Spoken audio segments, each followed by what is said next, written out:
እግዚአብሔር የነገራቸውን ይረሳሉ። በልባቸው የተጻፈውን በስጋ ፈቃድ ይፍቁታል። በልባቸው የተጻፈውን እውነት መትረፊያቸውን፣ መዳኛቸውን፣ መጠበቂያቸውን ክርስቲያኖች ባለማወቅ ብዙዎች ከልባቸው ይፍቁታል። እየተዘናጉ ይፍቃሉ፣ እየተኙ ይፍቃሉ፣ በክህደት ይፍቃሉ፣ ለሥጋ ጉዳይ እየደከሙ ይፍቃሉ። እናንተ ግን እንደዚህ በሉት እግዚአብሔርን ከመከራ የማመልጥበት ቃልህን በልቤ ጻፍልኝ። በሥጋ ፈቃድ እንዳልፍቀው እርዳኝ፣ በሥጋ ሐሳብ እንዳልፍቀው እርዳኝ፣ በሥጋ ሐሳብ እንዳልተው እርዳኝ በሉ። አሁንም እግዚአብሔር የሰማችሁትን ሁሉ በልባችሁ ጽላት ያኑርላችሁ። ይሄ መትረፊያ ነው፣ ይሄ መቆያ ነው፣ ይሄ መጽናኛ ነው። ታዲያ መድኃኔዓለም ክርስቶስ በዚህ በዮሐንስ ወንጌል ላይ በምናገኘው ቃሉ ያ ጰራቅሊጦስ አጽናኙ ጰራቅሊጦስ የሚያረጋጋው ጰራቅሊጦስ ሞትን እንዳንፈራ የሚያደርገው ጰራቅሊጦስ በምድር ላይ ካሉ መርዘኞች እንድንከለል የሚያደርገው ጰራቅሊጦስ የናዛዚው ጰራቅሊጦስ በችግራችን መካከል ላይ በመከራችን መካከል ላይ በሞታችን መካከል ላይ ብዙ እሳት በሞላበት ዓለም መከራ በሚነገርበት ምድር ላይ ምንድነው ሞትና መከራ በዙሪያችን ላይ የደጋገመ ምንድነው እምነት፣ ምንድነው ክርስትና፣ ምንድነው ማንነት ለሚለኛ ቅዱሱ መንፈስ በዚያ መካከል ላይ ያረጋጋናል። ክብርና ምስጋና ለስሙ ይሁን።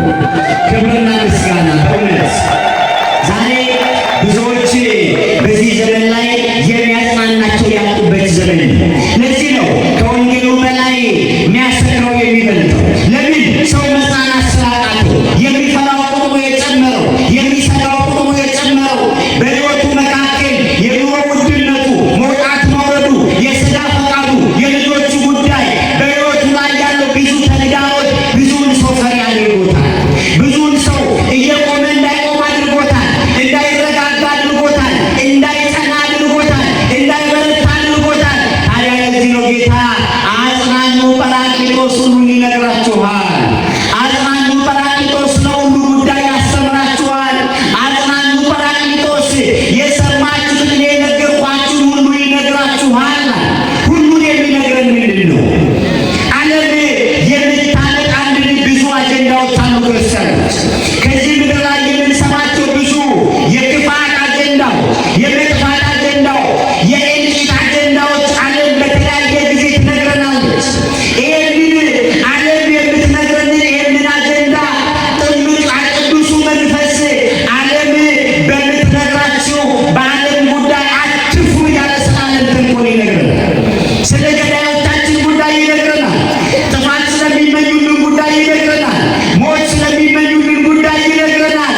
ስለ ሁሉ እሱ ይነግራቸዋል። ስለ እምነታችን ይነግረናል። ስለ መጽናት ይነግረናል።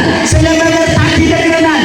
በእግዚአብሔር መቅደስ ስለ መተከል ይነግረናል። ክርስቲያኖች ለምን በዚህ ዘመን ላይ በመቅደሱ የተተከሉትን የሚነቅሩ ብዙዎች ስላሉ በመቅደሱ መተከል በመቅደሱ መክረም የሚያናግዳቸው ብዙዎች ስላሉ በመቅደሱ መጽናት በመቅደሱ መተከል የሚያውካቸው ብዙዎች ስላሉ ቅዱሱ መንፈስ ጰራቅሊጦስ ያንን ሁሉ ይነግራችኋል። ለምን?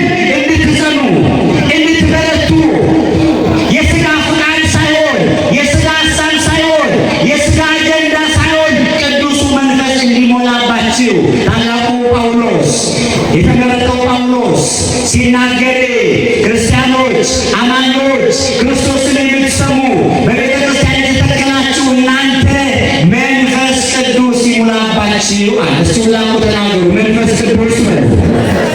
አይሰማም ድምፃችሁ? መንፈስ ቅዱስ ይሙላባችሁ። ምን ይሙላባችሁ?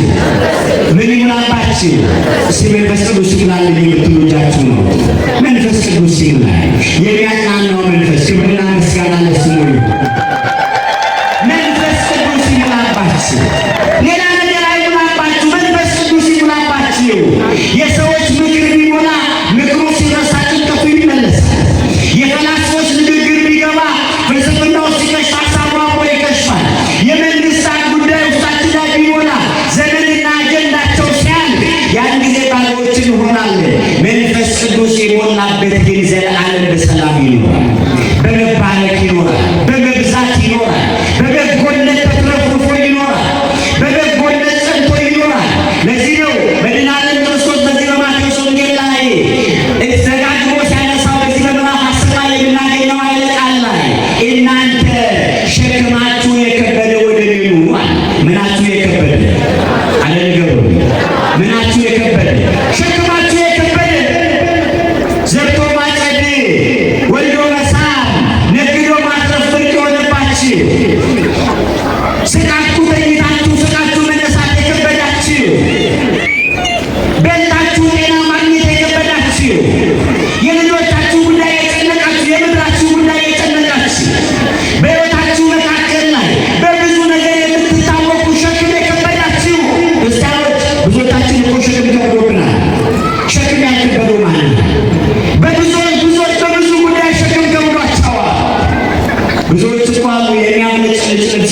ራቁታቸውን ግን ያሉ ገላቸው ላይ ልብስ ያለ ግን ባዷቸው ላይ የሚሄዱ የሚበሉትን አላምጦ ለማዋል ጊዜና ሕሊና ያጡ እረፍት ያጡ መረጋጋት ያጡ አልጋ እንጂ እንቅልፍ የሌላቸው ገንዘብ እንጂ እረፍት የሌላቸው ልጆች እንጂ ደስታ የሌላቸው ትዳር እንጂ መገኘት ያቃታቸው ብዙዎች እኮ አሉ ክርስቲያኖች፣ ብዙዎች አሉ። ብዙ ሰው ከጀርባ ብዙ ሸክም አለው። ሰው አይቶ ይፈርዳል። ሰው ቤታችንን ሳይሞሉልን ይመስለዋል። ወጥተን ስንገባ ተርፎን ይመስለዋል። በንግድ ቦታችን ላይ ሲያገኘን የደላን የተረፈን ይመስለዋል። ግን ለብሰን የምናለቅስ ለኛ፣ በልተን የምንራብ ለኛ፣ በሰው መካከል ብቸኝነት ላጠቃን ለኛ። አሁንም አጽናኙ መንፈስ ቅዱሱ ጰራቅሊጦስ በቤታችን ይግባል፣ በትዳራችን ይግባል፣ በዚህ ምድር ላይ የቅዱስ መንፈስ ይግባል። ክርስቲያኖች ታዲያ መድኃኔ ክርስቶስ እየለበሱ ደስታ እንደሌላቸው በብዙ የሕይወት ጭንቀት ቢሆን ብዙ የሕይወት ጉዳይ ላይ መሰበር እንዳለባቸው ስለሚያውቅ እናንተ ሸክማቸው የከበደ ወደ እኔ ኑ። ወደ ማን ነው? አለስሙ ተናገሩ። ወደ ማን ነው? ወደ እኔ ኑ አለ። ለምን? እኔ አሳርፋችኋለሁ አለ። እስቲ ማረፍ የምትፈልጉ እግዚአብሔር ያሳርፈኝ የምትሉ በእውነት ክብርና ምስጋና ለስሙ ይሁን። በእውነት እናንተ ሸክማችሁ የከበደ ወደ እኔ አሳርፋችኋለሁ። ቀንበሬን ዝም ነው፣ ሸክሜም ቀሊል ነው። የኔን ቀንበር በላያችሁ ላይ ተሸከሙ። እኔ የምሰጣችሁ ሸክም ይሻላችኋል። እኔ የምሰጣችሁ ሸክም ተራራው መሀል ላይ አያቆማችሁም። እኔ የምሰጣችሁ ሸክም እኔ እንድትሸከሙት የማዛችሁ ጉዳይ ቁልቁለቱ ላይ አይዳልጣችሁም። ትዳራችሁ ላይ አያፈገፍጋችሁም። በልጆቻችሁ መካከል ባዶ አትሆኑ። በምድሪቱ መካከል መጻተኛ አትሆኑ። በቀበሌው መካከል ገዳይ አይበዛባችሁም። በዘራችሁት መካከል አረም አይበዛባችሁም። እኔ የምሰጣችሁ ሸክም በጣም ቀላል ነው። ሸክሜ ቀሊል ነው፣ ቀንበሬም ልዝብ ነው። ይሄ ነው፣ ሌላ የለም። ብዙዎቻችን እኮ የምንደርገው ክርስቲያኖች ዓለም ለመሰለን ሸክም ደራክልን እኮ ያውበት ነው። አንዱ ይመጣል፣ ፖለቲከኛው ይጭንብናል፣ ይመጣል፣ ነጋዴው ይጭንብናል፣ ገዳዩ ይጭንብናል፣ ዘረኛው ይጭንብናል። መንገደኛ ሁሉ የመጣ ጭኖ ያጎበጠን ብዙዎች እኮ ነን ክርስቲያኖች። ያለፈው የሄደው የመጣ ሁሉ እጃችን የጫነብን ከጎበጥን ቆይተናል። ቀና ማለት ያስፈልገናል ክርስቲያኖች። መለርታት አለብን። በማን? አጽናኙን መንፈስ ቅዱሱን ጰራቅሊጦስ በመጠጋት አንተ አጽናኙ ከቤቴ ግባ፣ አንተ ቅዱሱ መንፈስ በትዳሬ መካከል ተገኝ፣ በልጆች መካከል ተገኝ፣ በምድሪቱ መካከል ተገኝ። ለምን? አጽናኙ ሁሉን ይነግራችኋል። የሚነግረን አንዱ ሸክማችን ምን እንደሆነ ነው ክርስቲያኖች። የሚያሳውቀን አንዱ ውድቀታችን ምን እንደሆነ ነው የሚነግረን አንዱ ትልቁ ጉዳይ የሚገጥመን ነገር ምን እንደሆነ ነው ክርስቲያኖች። ከፊታችን ስላለው መከራ፣ ከፊታችን ስላለው ሞት፣ ከፊታችን ስላለው መከራ ስቃይ ቀድሞ ይሄ መንፈስ ይነግራቸዋል። ሁሉን ይነግራቸዋል። ክርስቲያኖች ሁሉን ለሚነግረን ቅዱስ መንፈስ ክብርና ምስጋና ይድረስ። ሁሉን ለሚነግረን እሱ ክርስቲያኖች ሁሉን ለሚነግረን እሱ። ለዚህ ነው ቅዱሱ ጳውሎስ ሲነግረን መንፈስ ቅዱስ ይሙላባችኋል። በመንፈስ ቅዱስ የተሞላ ቀን ይሁን፣ በመንፈስ ቅዱስ የተሞላ ቤት በረከት። ክርስቲያኖች በተዘራው ብዛት አይደለም፣ በተባረከው ልክ ነው። በተቆጠረው ገንዘብ ልክ አይደለም፣ ፍሬ ባለው ልክ ነው።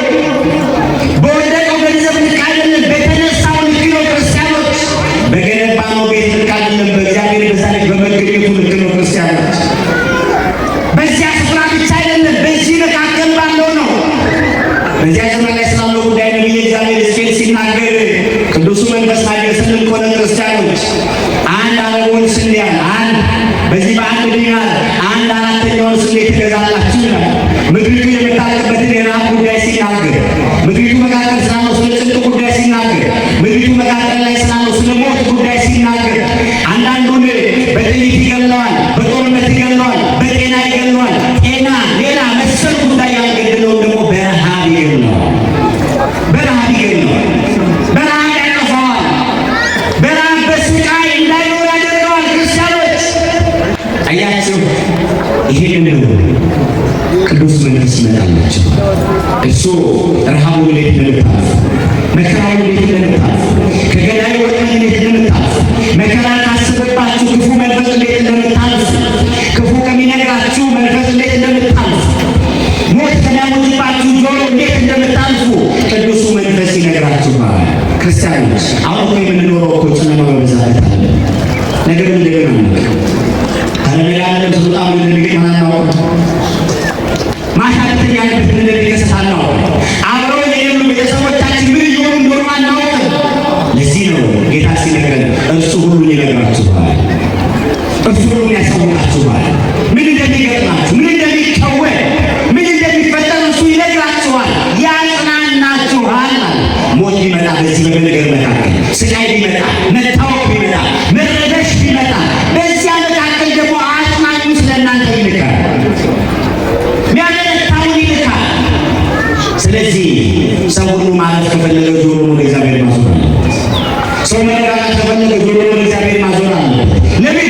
ሁሉን የሚነግረንን ለመስማት፣ ሁሉን የሚነግረንን ለመስማት፣ ሁሉን የሚነግረንን እርሱን ለመስማት። በዚህ ሰዓት ላይ እግዚአብሔር ጋር እንዳንግባባ ካደረጉን ጉዳዮች መካከል ሁሉን ይነግራችኋል ተብለናል። የተነገረንን ግን እንረሳለን። ክርስቲያኖች እግዚአብሔር የነገረንን የምንረሳ በጣም ብዙዎች ነን። እግዚአብሔር የነገረንን የምንዘነጋ በጣም ብዙዎች ነን። ክርስቶስ የነገረንን የምንረሳ በጣም ብዙዎች ነን። ክርስቲያኖች በጣም ብዙዎች ነን። እግዚአብሔር የነገረንን እንዳንረሳ አምላካችን ልቦናውን ይመልስልን። በዚህ በክርስቶስ በዚህ በመዋዕለ ሥጋዌ ወቅት ላይ አብረውት የነበሩ በሙታን መካከል ላይ የሰራውን ያዩ፣ በታወሩ መካከል ላይ የሰራውን ያዩ፣ በታመሙት በሕሙማኑ መካከል የሰራውን ያዩ፣ በሞት ላይ ያለውን ስልጣን የሰሙ ያነበቡ የተማሩ እነዚያ ደቀ መዛሙርት ይገርማቸዋል። ክርስቶስ የነገራቸውን ረስተው ነበር። ሲላኩ ተናገሩ። ምን ብለው ነበር? አልሰሟቸው።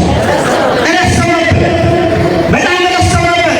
እንዳትረሱ ሁሉን ይነግራቸዋል ተብሏል። ክርስቲያኖች በየዕለቱ ይነግራቸዋል። 3 ቀን ሲነግራችሁ ነበር። የዛሬ ሳምንት ሲነግረን ነበር። ግሸን ላይ ነግሮናል። ደብረ ሊባኖስ ነግሮናል። ጻድቃኔ ነግሮናል። ሰሚነሽ ነግሮናል። ያልነገረን ስፍራ የት አለ?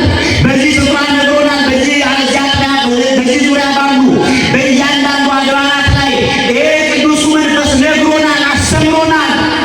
ብዙ ጊዜ የሰማነው ለበረከት የማይሆኑ፣ የሰማነው ለፍሬ የማይሆኑ፣ የሰማነው ለዋጋ የማይሆኑ፣ የሰማነው ክርስቲያኖች የሰማነው ቤታችን ገብቶ በቂ ፍሬ የማያፈራው እግዚአብሔር የነገረንን ስለምንረሳ ነው። እግዚአብሔር የነገረንን ስለምንረሳ አላያችሁ? እነዚያ ሁለቱ ኒቆዲሞስና ሉቃስ የተነገራቸውን ረሱና የተነገራቸው ያዩትን ረሱ። ክርስቲያኖች አይቶ ከመርሳት እግዚአብሔር ይሰውራችሁ። አሜን በሉ። ሰምቶ ከመርሳት እግዚአብሔር ይሰውራችሁ። የሁላችሁ መኖራችን የሚረጋገጠው ክርስቲያኖች እግዚአብሔር የነገረንን በልባችን ከማኖር ነው። እግዚአብሔር የነገረንን ረሳት ትባላል።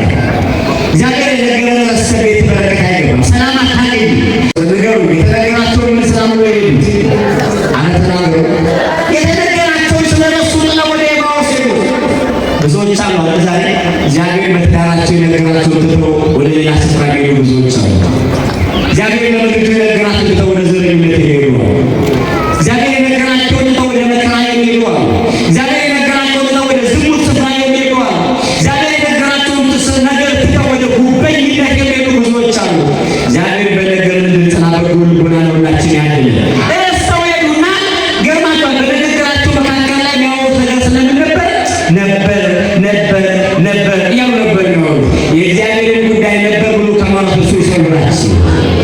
የእግዚአብሔር ጉዳይ ነበር አይደለም። ክርስቲያኖች የሌላ ነበር ቢኖር ያግዘ ነበር ተስፋ አድርጎ ነበር አይባልም።